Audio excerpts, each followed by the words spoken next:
ನಮಸ್ಕಾರ. ನಮ್ಮೊಟ್ಟಿಗೆ ಯಾರಿದ್ರು ಕಾಣಿ, ನಮ್ಮ ಕುಂದಾಪುರದ ಪ್ರಸಿದ್ಧ ಆಪ್ತ ಸಮಾಲೋಚಕರು ಸ್ವರ್ಣ ಕುಂದಾಪುರ ಅವರು.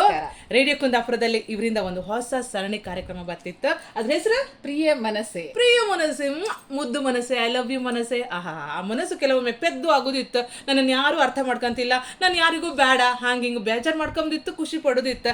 ಅದಕ್ಕೋಸ್ಕರ ರೇಡಿಯೋ ಕುಂದಾಪುರದಲ್ಲಿ ಬರ್ತಾ ಇರೋ ಕಾರ್ಯಕ್ರಮ ಪ್ರಿಯ ಮನಸ್ಸೆ ಮಂಗಳವಾರ ಸಂಜೆ 6 ಗಂಟೆಗೆ ಬರ್ತತ್ತ.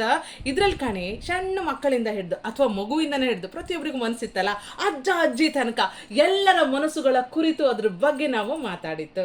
ಯಾವ ಮನಸ್ಸು ಹೆಂಗಿರುತ್ತೆ, ಎಂತಕ್ ಬೇಜಾರತ್ತ, ಹೆಂಗ ಆ ಮನಸ್ಸನ್ನು ನಾವು ಮೋಟಿವೇಟ್ ಮಾಡ್ಕ, ಇದೆಲ್ಲ ನಮ್ಮ ಸ್ವರ್ಣ ಕುಂದಾಪುರ ಅವರು ಲೈಕ್ ಮಾಡಿ ಹೇಳಿರ. ಅದ್ರ ಜೊತೆಗೆ ನಿಮ್ಮ ಪ್ರಶ್ನೆಗೂ ಕೂಡ ಉತ್ತರ ಇರತ್ತ. ಹೆಸರು ಬೇಡ, ಊರು ಬೇಡ, ಅದು ಇರುತ್ತೆ. ಹಾಗಾಗಿ ಪ್ರತಿ ಮಂಗಳವಾರ ಸಾಯಂಕಾಲ 6 ಗಂಟೆಗೆ ಬರ್ತಿತ್ತು ರೇಡಿಯೋ ಕುಂದಾಪುರದಲ್ಲಿ ಪ್ರಿಯ ಮನಸ್ಸೆ. ಕೇಳ್ತಾ ಇರಿ ಮತ್ತು ಕಾಣ್ತಾ ಇರಿ.